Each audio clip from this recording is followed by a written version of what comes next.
Hard times do not make you stronger. They expose what you do under pressure. And if you miss that, you can spend years calling damage growth, bitterness strength, and survival transformation. That's the trap. Because pressure doesn't automatically build people. Sometimes it makes them sharper. Sometimes it just makes them smaller. So the real question is this: why do some people come out of pressure calmer, clearer, harder to shake, while other people come out angry, rigid, and stuck in the same loop? The answer is not motivation. It's process. Hold this image in your head. A fire, same fire. Put wet wood in it, you get smoke. Put food over it, you get nourishment. Put clay in it, it hardens. Put your hand in it, it burns. So the fire is real, but the fire is not the whole story. What matters is what enters the fire, what survives the heat, and what the heat becomes. That's adversity. Hardship is heat. And the biggest lie people believe is this: pain is growth. No, pain is raw material. Sometimes it becomes strength. Sometimes it becomes smoke. Sometimes it becomes scar tissue people mistake for wisdom. Real strength is not fake toughness. It is not numbness. It is not becoming impossible to hurt. Real strength is the ability to stay usable in the heat, to think when life gets noisy, to keep your judgment when your emotions get loud, to act without collapsing when there is no perfect answer, to adapt without losing yourself.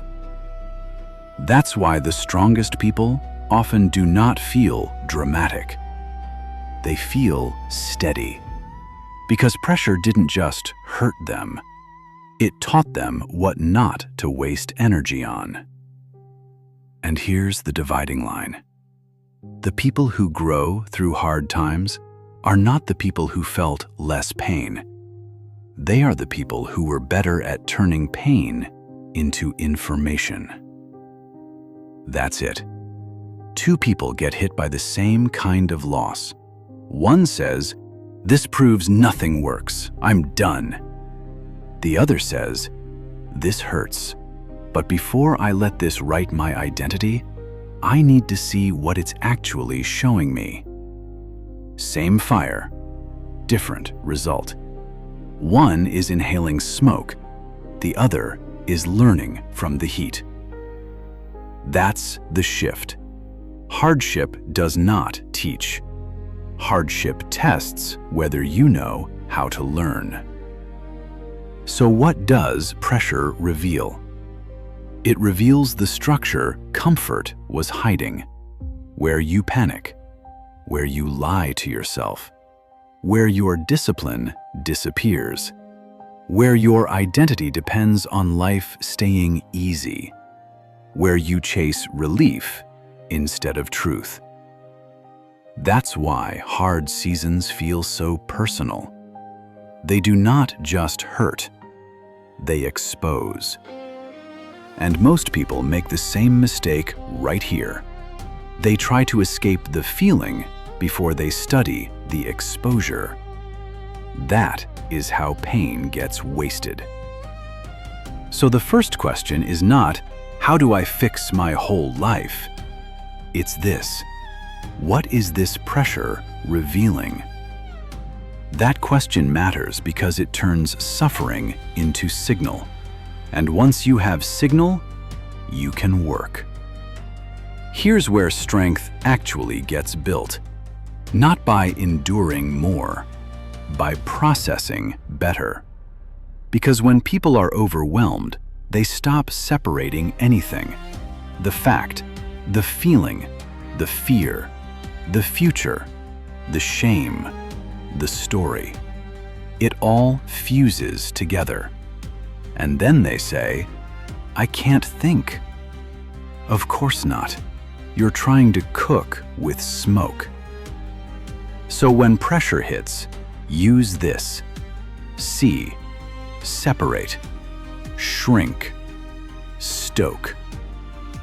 See, what is this pressure revealing? Separate, what is fact? What is feeling?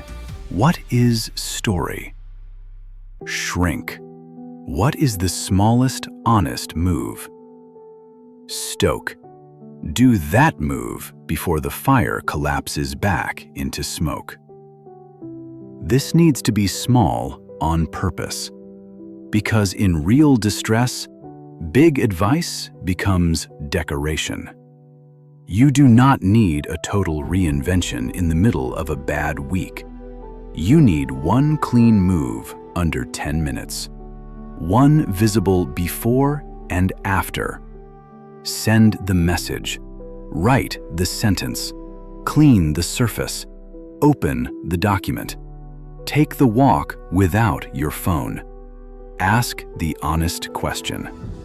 Not because small is magical, because clarity breaks before effort does.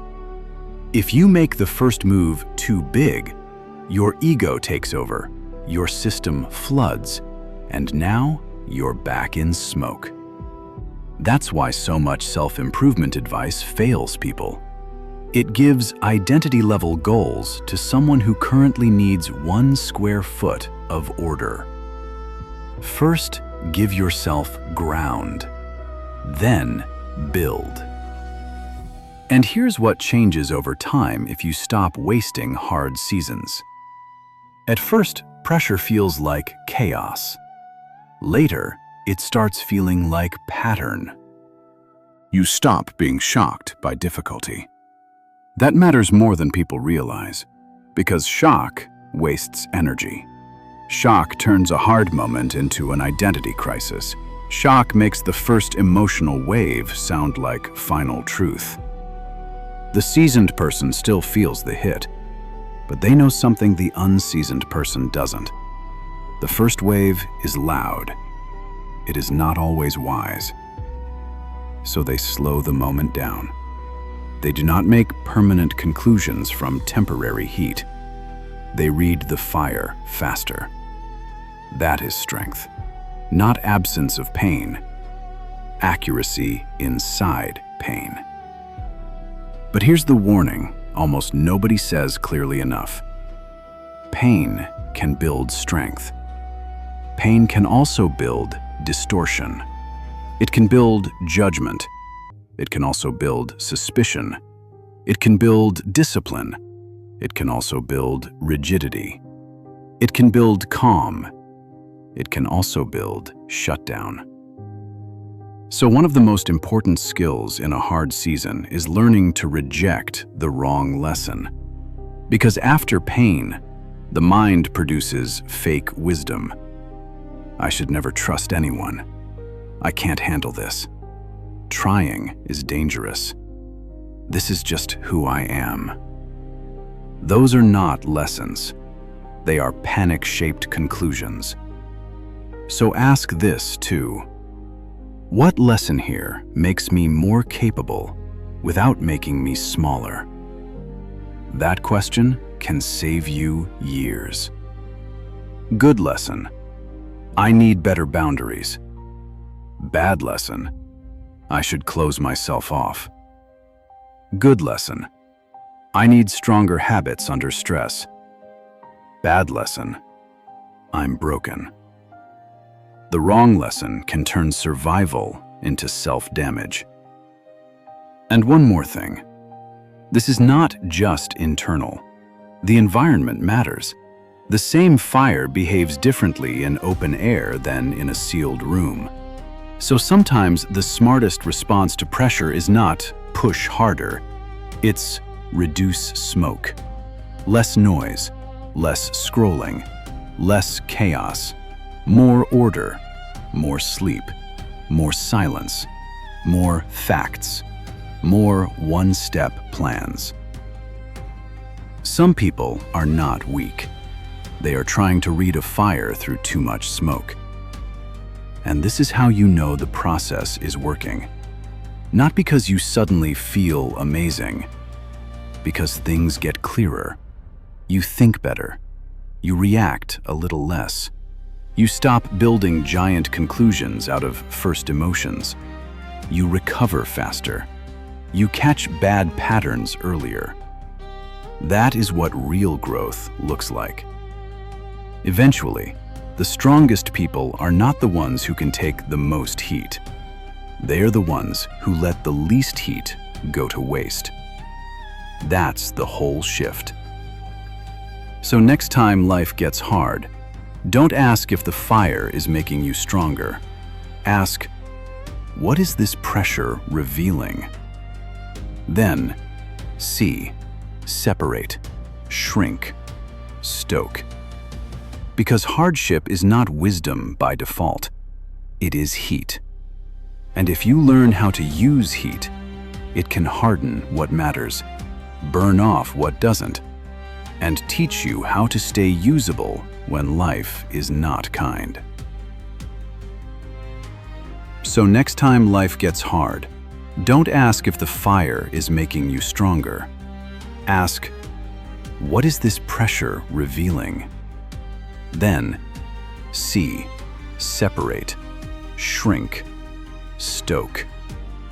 Because hardship is not wisdom by default. It is heat. And if you learn how to use heat, it can harden what matters, burn off what doesn't, and teach you how to stay usable when life is not kind.